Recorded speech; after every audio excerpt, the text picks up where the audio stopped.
Abra sua Bíblia em Gálatas, capítulo 6.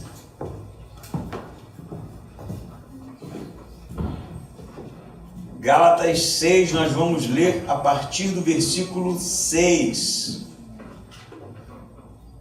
Todo mundo achou aí? Sim? Sim. Vamos ler então. Aquele que escuta a palavra, compartilhe toda coisa boa com quem o instrui. Não vos enganeis, de Deus ninguém pode escarnecer, pois o que o homem semear, isso mesmo colherá.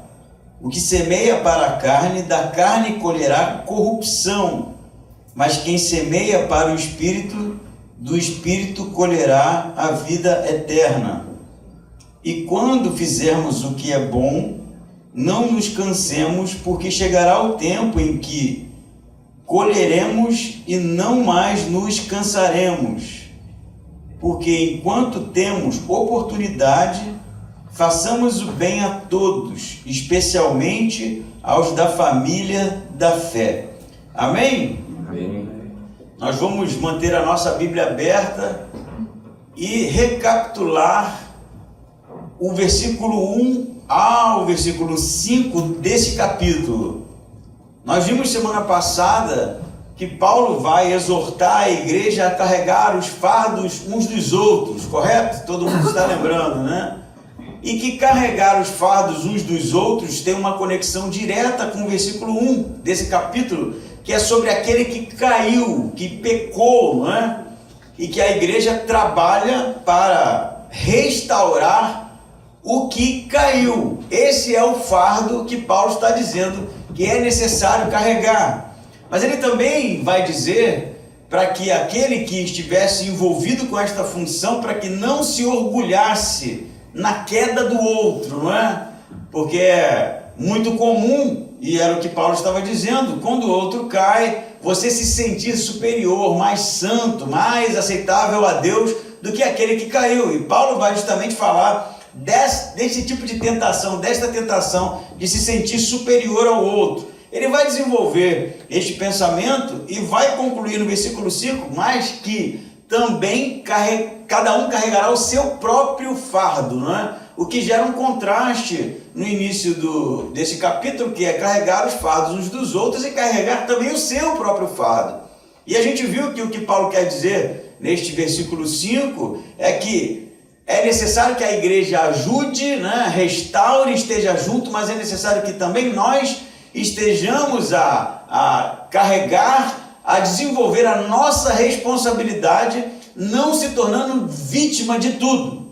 Não é? Carregar o próprio fardo é ser responsável, ser fiel, ser, como eu brinquei semana passada, homem, né? No sentido de homem, não no sexo masculino em contraste com o sexo feminino, mas homem no sentido de alguém que é honrado, fiel, né? No sentido de alguém que tem responsabilidade e realmente é fiel a essas responsabilidades.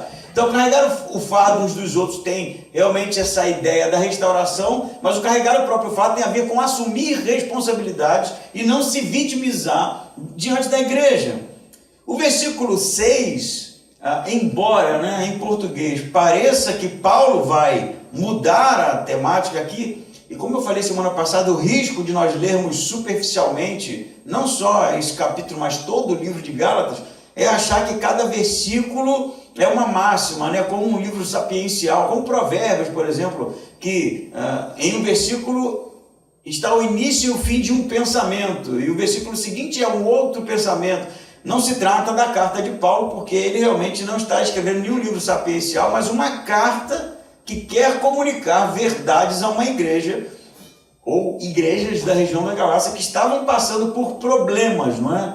Então, o versículo 6 está conectado com todo o capítulo. Ele vai dizer assim no versículo que nós lemos, o 6.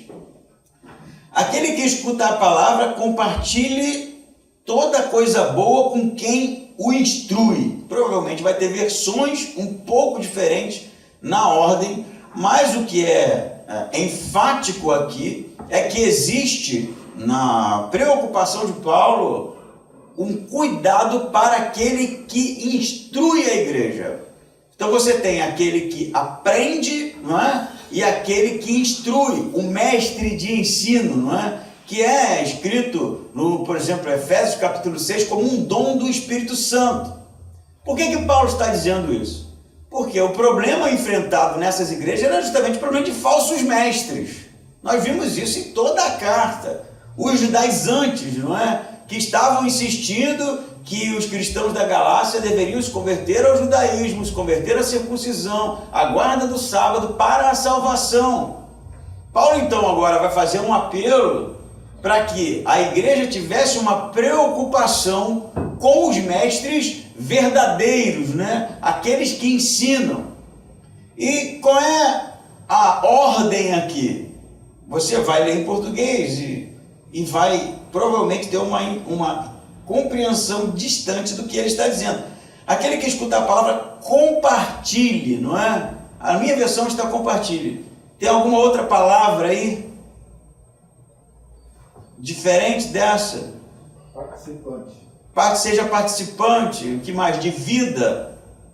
Também é possível. Oi? Deve repartir. Pois então, a palavra no grego é koinoneite. Significa ser participativo, contribuir.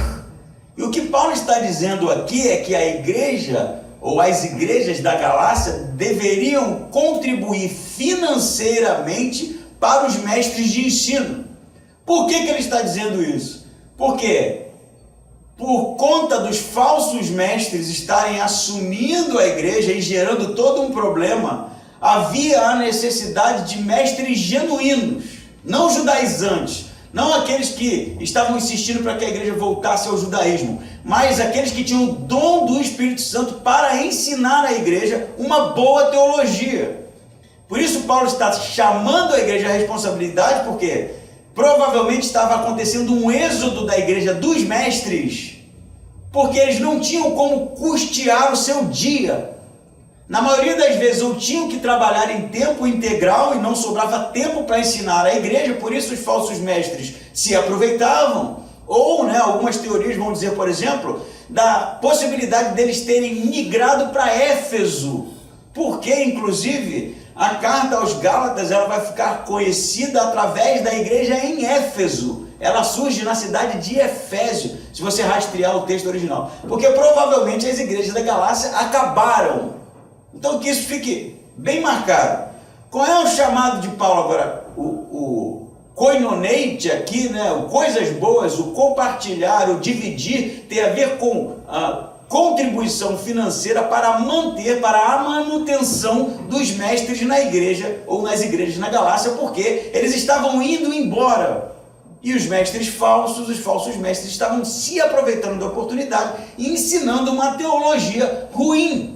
Eu vou parar por aqui para dividir esse primeiro versículo em dois estágios aqui.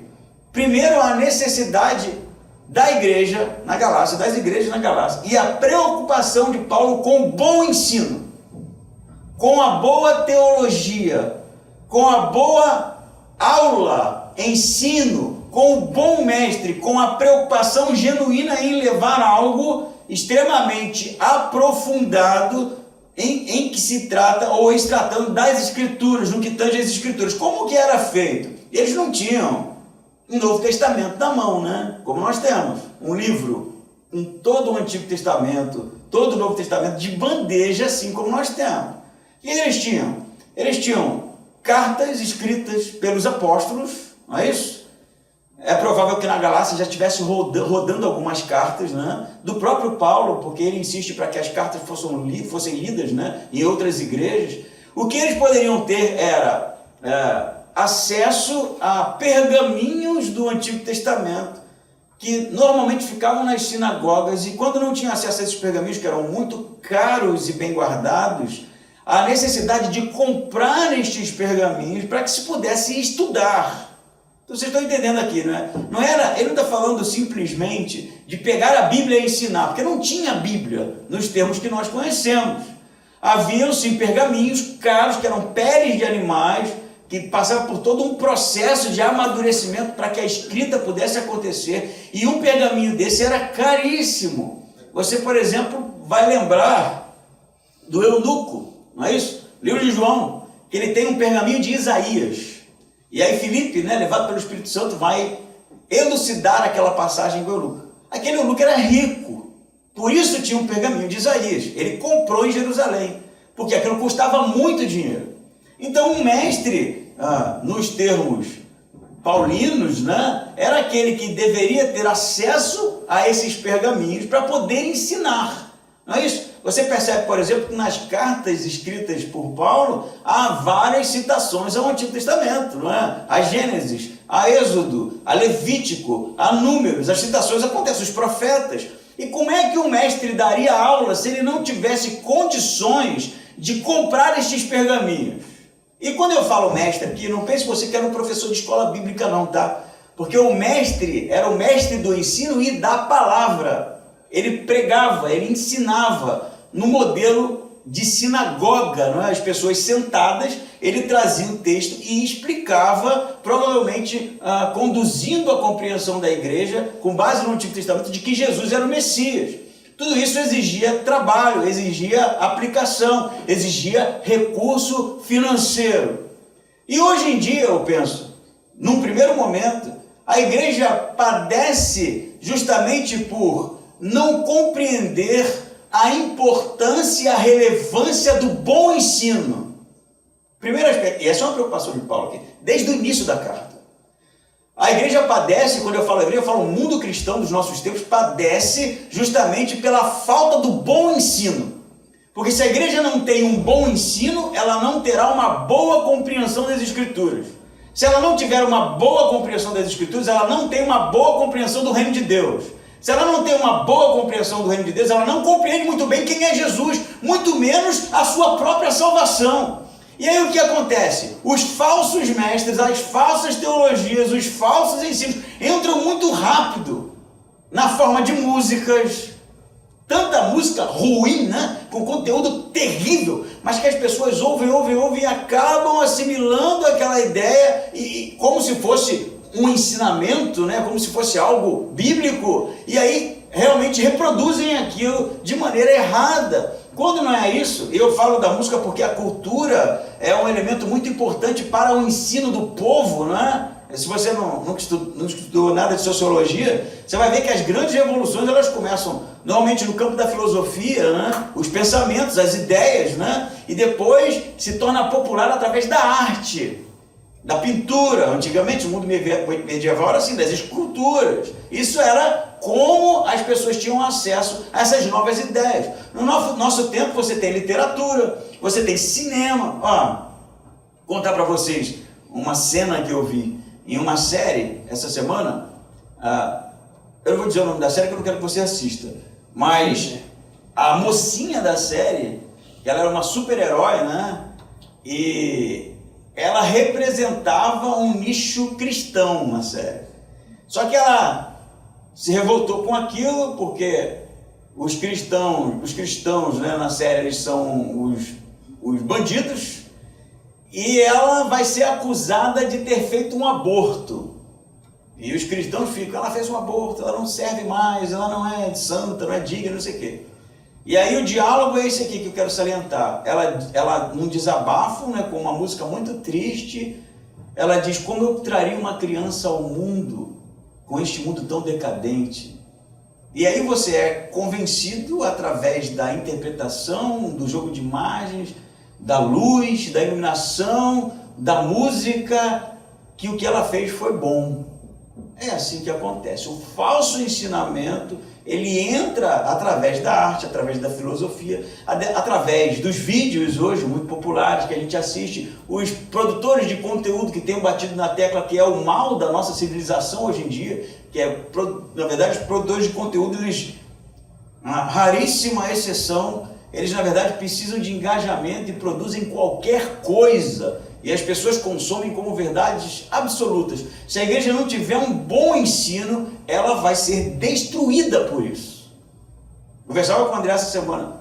Não tem como uma igreja permanecer se ela não tiver um bom ensino, o estudo aplicado das Escrituras, se ela não tiver a mentalidade de que realmente há uma necessidade de compreender a Bíblia em todas as suas instâncias, quando a igreja ela é movida por outras coisas, quando a igreja é movida por eventos, quando a igreja é movida por encontros, quando a igreja é movida pelo social, quando a igreja é movida pela música, quando a igreja é movida pelo cenário, quando a igreja é movida pelas luzes, pelos vídeos, ela está arrumando para a destruição. É o que está acontecendo nas igrejas da Galácia e o que vai acontecer futuramente. Porque justamente não entenderam a necessidade que Paulo tem enquanto urgente de um ensinamento realmente profundo, porque o ensino das Escrituras é a essência da igreja. Aí você vai dizer, mas não é Jesus? Como é que você vai conhecer Jesus se não conhecer as Escrituras? Ele se revela através das Escrituras. Não adianta dizer Jesus te ama sem a compreensão do que é esse amor, do que é esse Cristo, do que ele representa, do que ele promete, do que ele faz. Isso é só através das Escrituras. Então, se não tiver uma boa compreensão, a igreja perde a sua essência apostólica. Esse é o trabalho dos apóstolos. Ensinar o que Jesus os havia ensinado. Então, esse discurso de que a teologia não presta, de que a teologia afasta o homem de Deus, é o discurso de gente preguiçosa, que tem descaso com o evangelho, que preferem dizer sobre suas ideias, pregar sobre suas ideias, do que estudar as Escrituras para que a revelação realmente transforme o homem. Amém? Amém. Isso precisa ser algo, realmente um ponto final. O estudo aplicado, intenso das Escrituras para que a igreja cresça no conhecimento de quem é Deus. Mas o segundo momento, isso não sai de graça.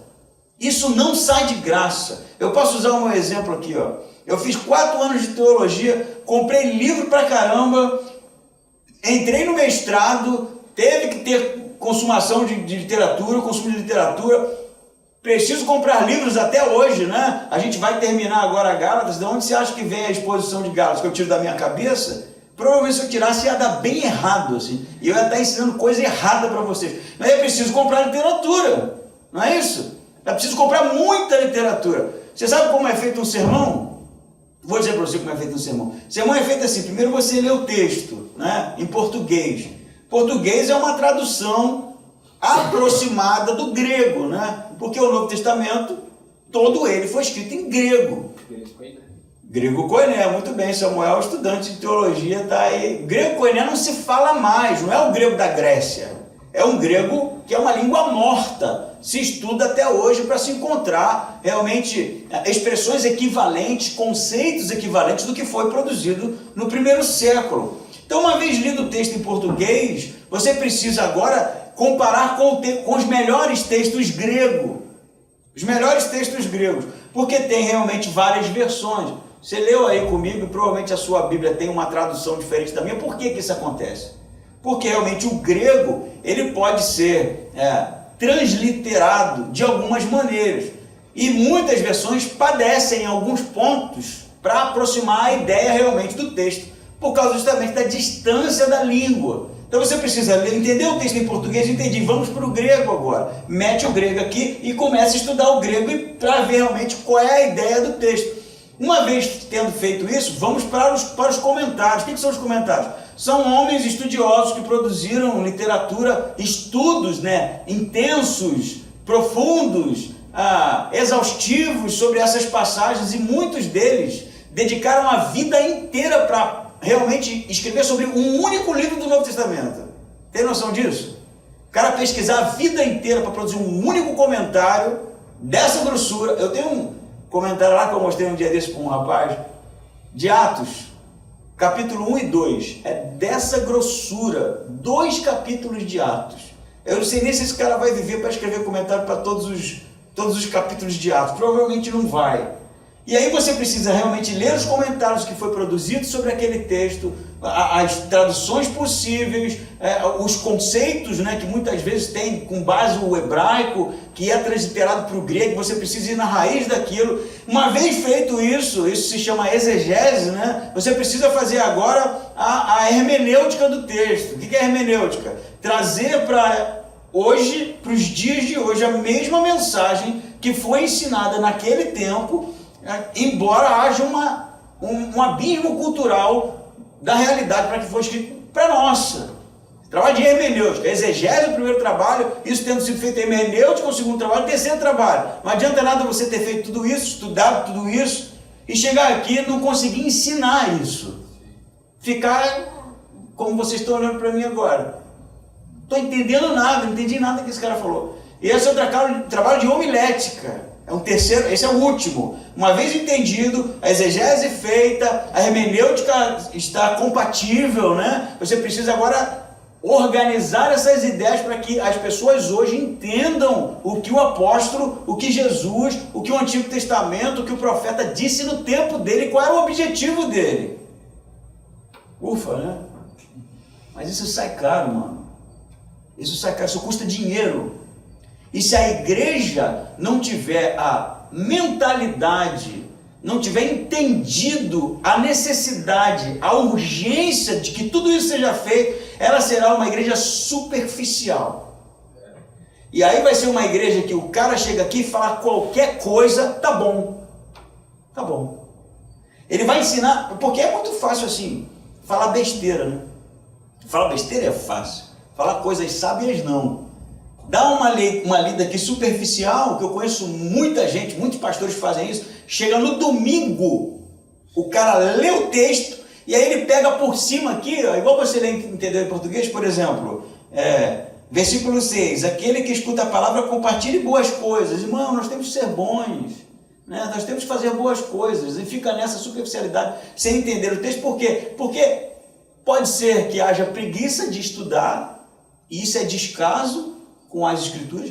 Pode ser que não haja investimento da igreja para que ele estude, e o cara trabalha a semana inteira, não tem tempo para isso, e aí ele vai fazer o que dá para fazer e chega aqui e apresenta um negócio meia boca, e pode ser que não haja realmente a intenção de estudar mesmo, e o que quer ser dito é o que eu acho que é, e aí as escrituras também não têm validade.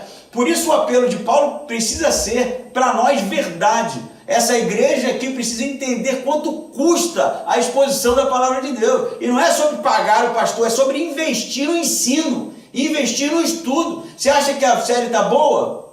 Quem acha que a série está boa? Foi boa até aqui? Né? Acha, 2, 3. Está boa, né? Pode ficar melhor? Pode ficar melhor, é óbvio que pode. Você sabe qual é a minha oração dia de domingo? Eu vou falar para vocês qual é a minha oração. Depois que eu estudei a semana toda, eu começo a estudar segunda-feira, até domingo, 5 horas da tarde, eu tenho que estar estudando. Senhor, me perdoe, porque se eu errar, foi porque eu não tive condições de estudar mais, eu não tenho mais. Eu não tenho mais literatura, eu não tenho mais a que recorrer. Essas são minhas ferramentas. Então, se eu errar, me perdoe. Tu está entendendo isso?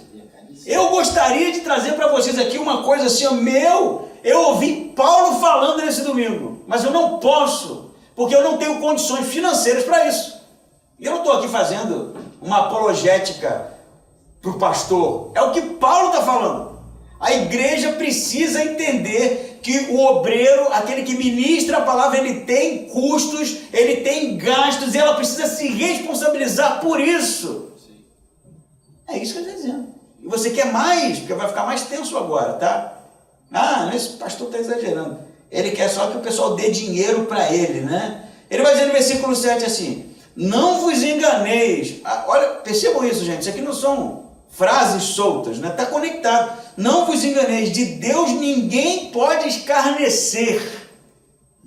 De Deus ninguém zomba. O que Paulo está dizendo? Não, isso é um pensamento. Não, senhor. Como é que se zomba de Deus, que se escarnece de Deus aqui? Como é que você pode, depois do versículo 6, da responsabilidade da igreja em custear o mestre para que ele não vá embora, ser alguém que escarnece de Deus? Quando isso não acontece, quando não há preocupação, quando a gente acha que qualquer coisa está bom, isso é escarnecer. Isso é, no final da história, achar que tudo que Deus produziu através dos profetas, através dos apóstolos, não tem a menor relevância. Por isso que é zombar de Deus. Chegar aqui e consumir a mensagem e ir embora sem nenhuma responsabilidade é zombar de Deus. Já pensou nisso, cara? A gente acha, não, o dízimo. Vamos parar de palhaçada e amadurecer. Isso aqui é sobre reino de Deus, a gente precisa se responsabilizar por isso. Não é meter 10 pila aqui e dizer, fiz a minha parte. Para com isso. Isso é quando eu tinha 12 anos de idade que eu entendia dessa forma, trazia a minha ofertinha. Nós somos responsáveis.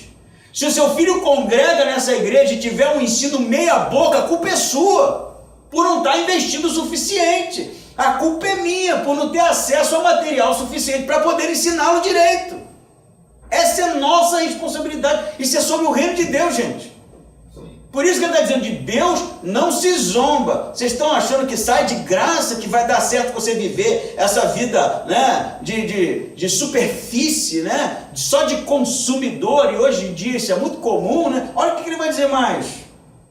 Não vos engane, de Deus ninguém escarnece, ou de Deus não se zomba, porque o que o homem semear, isso também colherá. O que Paulo está dizendo, cara? Ele não está dizendo que Deus vai sair atrás de você e vai te matar, te meter um câncer, porque você não está entendendo a sua responsabilidade. Ele está dizendo que é a lei do lex talionis, né? Você plantou isso, é isso que você vai colher. É isso que você vai colher. Se o seu recurso serve única e exclusivamente para os seus deleites, você vai colher o que ele vai dizer aqui na continuação, destruição, corrupção. Mas se o seu investimento é espiritual, e aqui está conectado, óbvio, com o ensino, né? É sobre isso que ele está falando. Se você entende realmente a importância das escrituras, da exposição, do bom ensino, da boa teologia, da revelação de Deus enquanto escriturístico, se você entende isso, isso é semear para o Espírito Santo. Porque é sobre a compreensão de quem é Deus que se trata, sobre a revelação da pessoa de Jesus que se trata. Então a pergunta de Paulo para nós é, nós estamos semeando em quê, afinal de contas? Será que a gente ainda está com aquela mentalidade, eu vou dar 10 pila, 50 pila, R$1.000 que seja, 10 mil que seja, mas é uma mentalidade que ela é superficial e não entende realmente a importância do que a gente faz aqui, do que a gente fala. Eu falo do culto, da igreja, do ensino, dos encontros durante a semana. Será que é isso mesmo? A gente vai e mete 100 pila e fala, não, fiz a minha parte. Não pode ser dessa forma, porque isso aqui é uma família.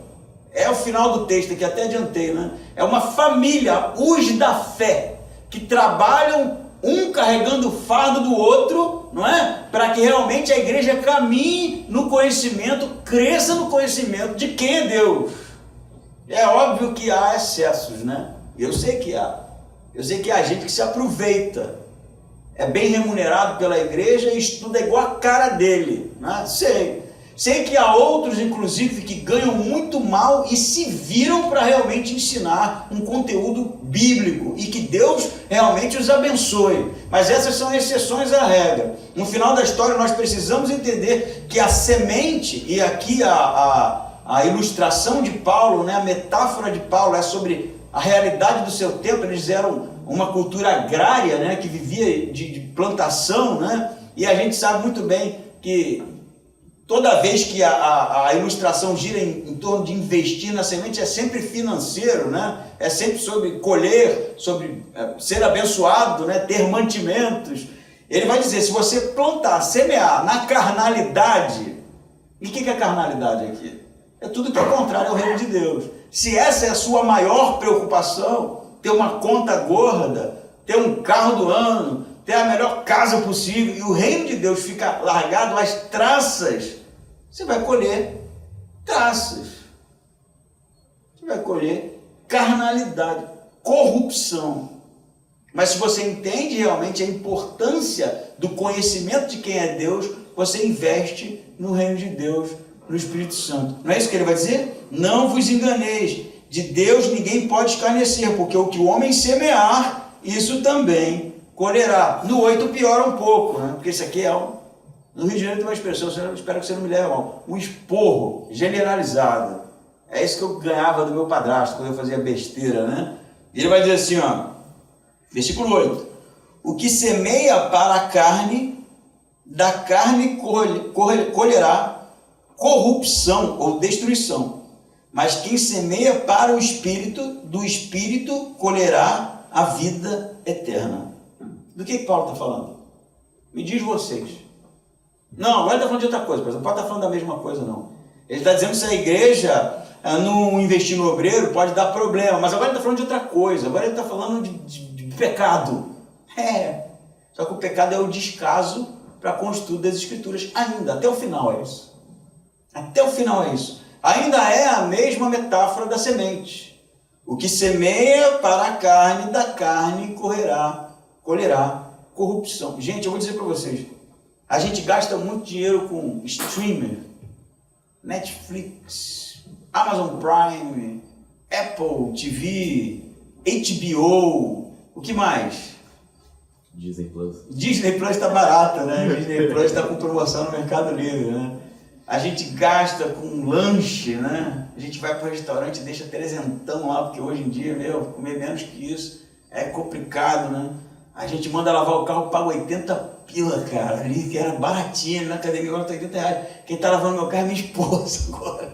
A Lidiane descobriu um talento, ela gosta de lavar carro. Assim, pô, maravilha, vai lá, lava que eu seco, né? A gente gasta dinheiro com um monte de coisa, cara, mas quando é sobre o reino de Deus, a gente fica de cara feia, mano. A gente fecha a cara. O pastor vai pra frente falar sobre dinheiro. Não concordo. Qual é o nosso problema? Qual é o nosso problema? Eu queria saber mesmo. O pastor pregou sobre bênção, a mensagem foi linda, pastor. Pregou sobre dinheiro, ninguém nem fala nada. Não fala nada. Como se os batistas não pudessem tocar nesse assunto. Eu sei, tem muita gente pedindo dinheiro aí, é pura vagabundagem, tem mesmo. Tem gente enriquecendo às custas dos outros. Mas não é sobre isso aqui não. Aqui é sobre realmente o que o apóstolo Paulo, chamado por Deus, está orientando a igreja da Galácia e que é orientação para nós hoje. Investir no reino de Deus, que é necessário para que o reino de Deus cresça, para que o ensino seja eficaz, para que a exposição da Bíblia realmente chegue até nós de maneira mais lúcida possível, para que o pastor tenha condições de ensinar direito, para que a igreja, para que os nossos filhos cresçam no conhecimento de Jesus. A gente precisa entender isso e parar de realmente investir na carnalidade. Gasta-se milhares de reais por ano em coisa que é fútil e o reino de Deus fica lançado às traças, cara. Não pode. Há necessidade urgente da gente converter o nosso bolso e entender realmente do que se trata o reino de Deus, para que amanhã a gente não colha destruição. E a destruição aqui é realmente uma igreja superficial. Uma igreja superficial não sobrevive. Não sobrevive. Vive a nossa geração, depois acaba. Daqui a pouco levanta um ensinando outra porcaria e tem um desentendimento, um racha, acaba. Conheço inúmeras histórias de igreja dessa forma. A igreja que permanece é a igreja que realmente se dedica ao conhecimento, à exposição da palavra de Deus. Essa igreja é a igreja que sobrevive. Essa é a igreja que fica para os nossos filhos, para os nossos netos, para os nossos bisnetos até a vinda de Jesus. Amém? Amém. Isso é investir no reino de Deus. Pastor, para de falar sobre dinheiro. Então vamos rasgar essa página aqui e jogar fora. Aí a gente pula. Faz só a caixinha de promessa, né? Eu meto o pau o tempo inteiro. Não nas promessas, mas na caixinha que só seleciona as promessas, né? Vamos rasgar isso aqui. A gente lê só o que for pertinente pra gente. Eu brinquei no meu aniversário. Falei assim, quer me dar um presente? Me dá esse software, né? Vocês lembram disso? Era o... Como é que é o nome? Não lembro. Logos. Logos. A maior biblioteca teológica do mundo, né? É o Logos. Quanto era? 8 mil? Tá na promoção, pô. Tá na promoção. 1.200 e 8.200 e pouco. Não, 1.200 e poucos dólares. Né? Vai dar então. Mas é 10 mil reais. 10 mil reais. Aí o pessoal... Não, desculpa, 10 mil dólares. Não é 10 mil dólares. Que Não, isso? é 10 mil dólares. Não é. Tá na não. promoção por 1.200 Abre aí agora. É muito dinheiro. Em torno de 8 mil a 10 mil reais. Aí eu ia pro projeto, os americanos tudo tem, né? Aí o cara ia preparar a mensagem lá, o pastor Dinho, abria aquilo, cara, eu ficava com o olho brilhando assim, o que é isso aqui? Isso aqui é o grego, isso aqui, tudo na tela assim. Eu com os PDF muquirando em casa, cara.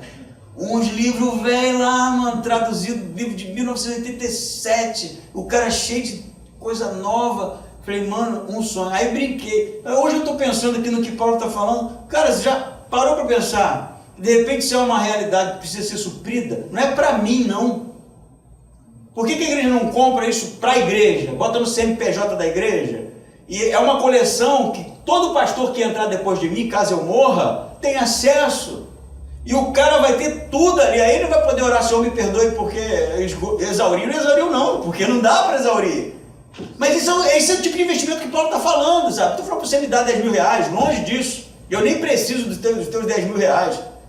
Mas é entender o investimento que a igreja pode fazer para que o ensino fique melhor. Imagina se todo mundo tiver acesso a essa literatura aqui na igreja. Os estudantes também. Os estudantes, não, todo mundo, cara. Todo mundo. Pastor, às vezes acontece, tem um comentário aí, não, aí eu lá mando um Moody e um Barclay. Pô, cara, Moody Barclay. Comentário de 1982, cara. Não é que seja ruim, né? Longe disso. Mas já tem muita coisa mais atual, coisa muito mais profunda, né? A gente precisa realmente... 10 mil reais é muito caro. O dinheiro não é teu, pô. O dinheiro é de Deus. Deus está deixando na tua responsabilidade. Na minha responsabilidade, não é isso? É teu dinheiro mesmo. Tu acha mesmo que é? Tu acha que o teu trabalho durante o mês inteiro gera um dinheiro que pertence a você? Se for isso, tu não entendeu nada sobre o que é o reino de Deus. Não é teu. Você é mordomo. Deus está deixando na tua responsabilidade e Ele vai cobrar de você, assim como Ele vai cobrar de mim. Ele vai cobrar os mestres. Tiago fala isso, os mestres serão cobrados. Mas nós também, todos nós temos responsabilidades, mordomias colocadas por Deus na nossa responsabilidade para o cuidar da sua igreja. O que Paulo está dizendo aqui, pô? Vocês são responsáveis? O negócio está dando errado, tem falsos mestres, a culpa é de vocês.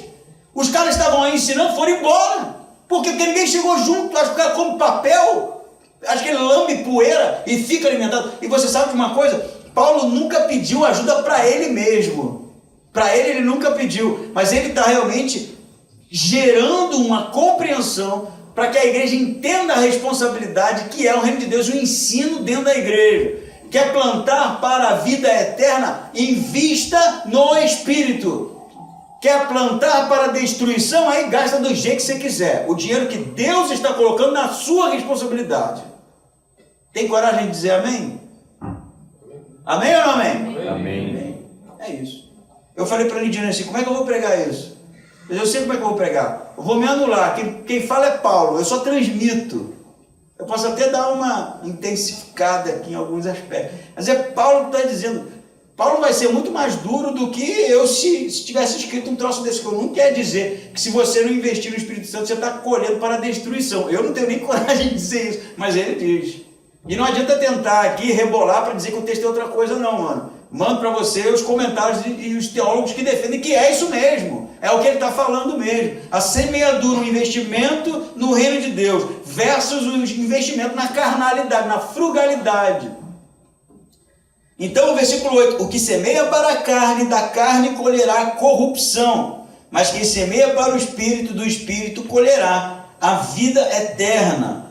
Aí o versículo 9, e quando fizermos, o que é bom, não nos cansemos.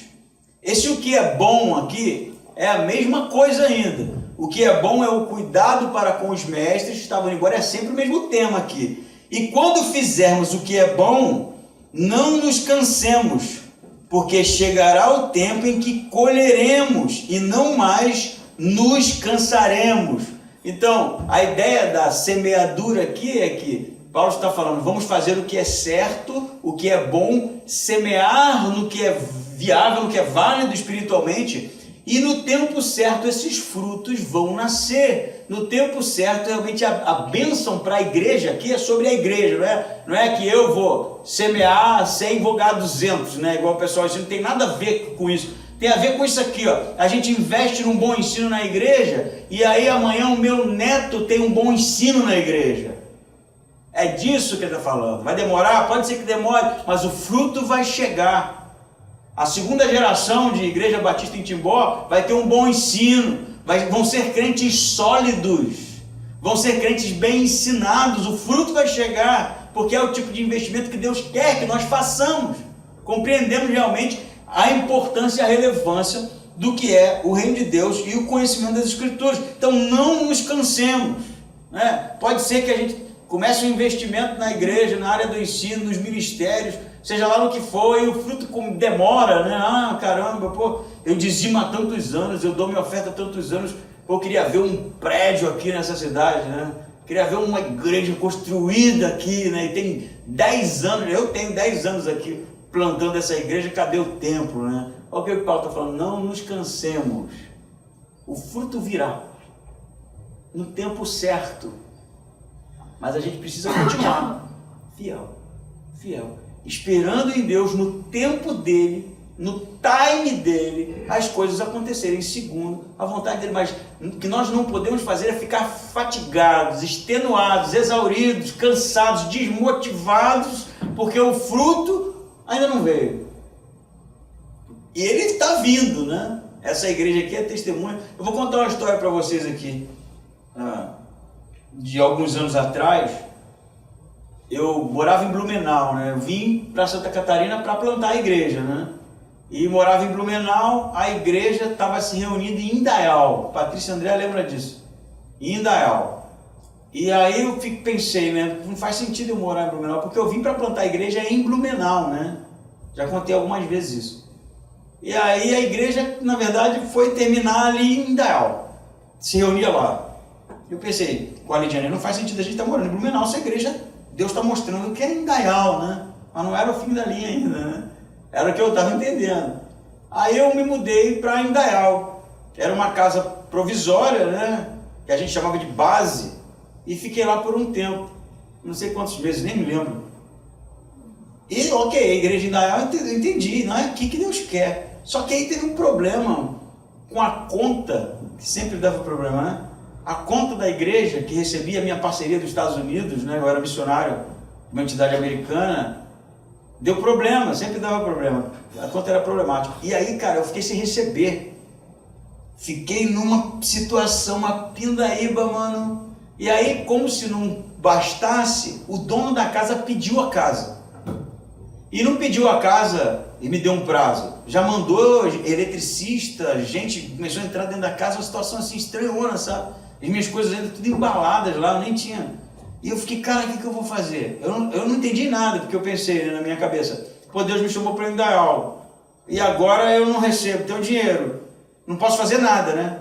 E de repente o cara pede a casa. Eu não posso me mudar, porque eu não tenho dinheiro para me mudar. Eu não posso sair daqui, mas eu não posso ficar também. Mas o que Deus está querendo? Aí eu vou contar essa história para vocês aqui, sem exagero. O André chegou lá, nem sabia de nada disso. O André lembra disso? Chegou lá um dia, e aí, como é que tá? Eu fiquei mirando, tudo bem, né? Porque eu não sou desse de ficar reclamando. Não, tudo bem. Aí ele falou, cara, vim aqui te dar uma oferta, me deu 500 pila. Eu falei, que isso, André? Não, eu quero te dar, tu lembra disso? Sei que tu queria colocar no gasofilácio. Eu falei, devo ter falado isso. Eu falei, bota, não, eu quero te dar 500 pila. Aí eu fiquei sem graça, né? Mas eu aquele 500, pô, deu uma aliviada, né, mano? E aí eu fui e contei, falei, cara, o cara pediu a casa, eu não sei o que fazer. Aí o André falou assim, não, tem uma cliente minha que tem uma casa alugando lá em Timbó. Eu pensei, o que eu vou fazer em Timbó, cara? A igreja é Indaial. Aí eu falei, vamos lá ver, né? Eu pensei, eu vou para Timbó, depois eu volto para Indaial, né? Só por um tempo. Aí fui ver o apartamento, falei, ok, vamos lá. O cara da mudança me cobrou 500 pila. Parece brincadeira isso, né, cara? Os 500 reais foi da mudança. Fomos para o apartamento. Aí eu ainda pensando daquele jeito. Não, isso aqui é provisório. Eu vou voltar para Indaial. Aí a Blitz parou meu carro. Você lembra disso? Minha carteira estava vencida. Eu nem tinha me ligado que a minha habilitação estava vencida. E aí eu não podia mais dirigir.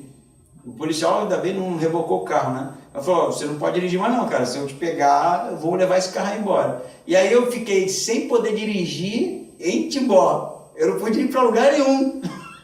Aí eu comecei a andar aqui. Teve um dia que eu encontrei a Patrícia e falou, o que você está fazendo aqui? Eu falei, eu estou andando. Cara, aí que é onde eu quero chegar. A igreja está plantada aqui. Mas se não fosse aquela oferta de 500 pila, não estaria. Eu ia estar lá em Indaial agora, batendo cabeça para entender o que Deus queria.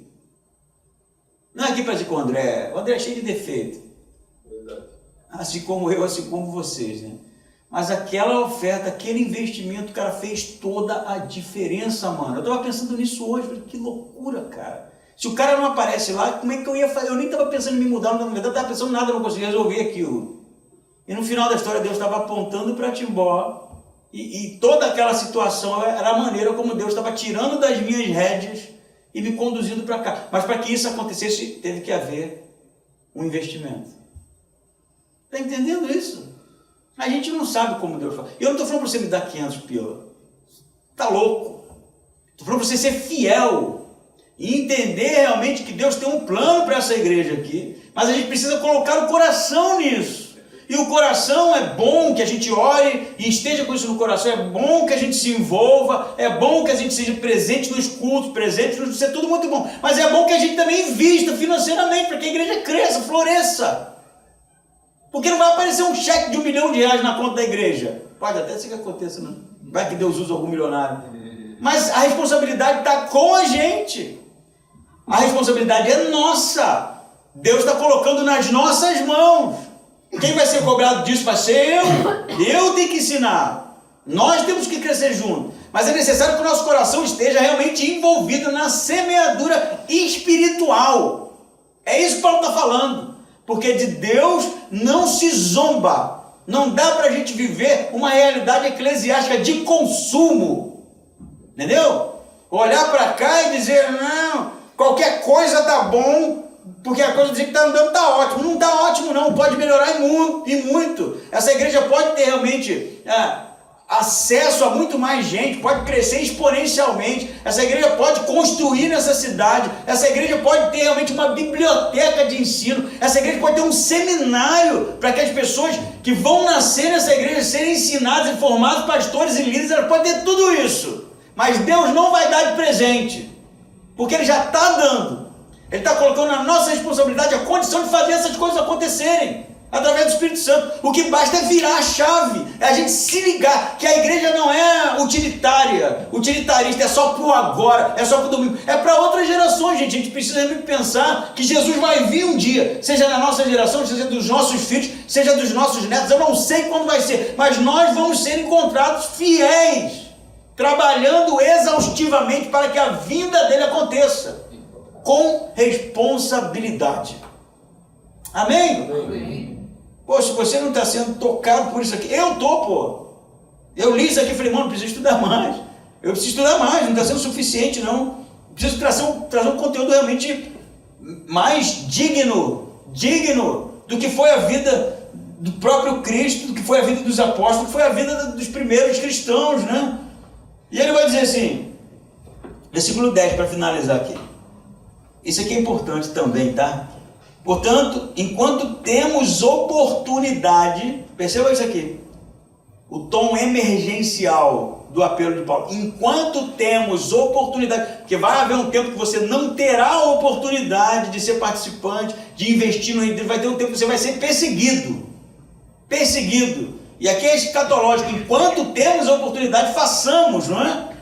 Ele vai dizer, enquanto temos a oportunidade, façamos o bem a todos, né? Essa era a máxima da igreja cristã primitiva. Era uma igreja, embora estivesse em uma realidade pagã, cujo relacionamento social envolvesse todo o tempo a idolatria, né? E a igreja rompia com isso, e muitas vezes romper com isso trazia perseguição para a igreja, para aqueles cristãos, né? Eles realmente deixavam de participar de uma realidade idólatra, e por causa disso eram perseguidos, mal vistos. Apesar disso, Paulo vai fazer, façai o bem a todos.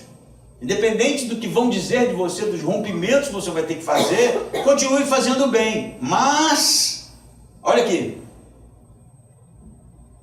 especialmente aos da família da fé. Vamos fazer o bem a todos. Sim, o cara da academia, você tem que ser um exemplo ali, né? Representante de Cristo, teu vizinho, ok? Tragédia no Rio Grande do Sul, sim, mas especialmente aos da família da fé. E aqui que está. Oportunidade nós temos. O que falta é nós entendermos que a igreja é uma família. Isso que falta. Por isso a gente se chama de irmão. é uma família cuja cabeça é o Cristo. É uma família de pessoas que foram alcançadas pela salvação, pelo presente da graça, pelo investimento de Deus na salvação do homem, na morte e ressurreição de Cristo naquela cruz, que nos alcançou e nos transformou e fez de nós, não é uma igreja, uma família de pessoas que se importam, de pessoas que se envolvem, de pessoas que se preocupam, que se defendem, que estão juntos, que carregam os fardos uns dos outros, que cuidam realmente do ensino, dos ministérios, dos cultos. É uma família de pessoas que realmente estão aqui agora preocupados com aqueles que não vieram, e o motivo. Entende isso? A intensidade, enquanto temos a oportunidade, precisa ser bom com todo mundo, mas especialmente a prioridade é a família da fé, dos nascidos de novo. A gente precisa realmente entender 3 coisas: a prioridade, a essência do ensino na igreja, investimos todas as nossas forças para que as escrituras sejam traduzidas da melhor maneira possível. Segundo momento, a gente precisa entender que investir isso é investir realmente no espiritual, no Espírito Santo, no fruto que o Espírito Santo pode produzir na nossa vida. Terceiro, o fruto virá no seu devido tempo, mas nós não podemos nos cansar, ficarmos realmente desanimados porque as coisas não estão acontecendo nos nossos tempos. E quarto, devemos fazer o bem a todos, mas principalmente os da família da fé. Amém? Amém. Eu não tenho nada mais para dizer, mas o livro ainda não terminou, né? Então, convido realmente você a que deixe essas palavras entrar no seu coração, gerar transformação. Vai haver enfrentamento, a carne vai dizer para você resistir, vai gerar argumento, mas deixe realmente a ação do Espírito Santo mudar a nossa história. Amém?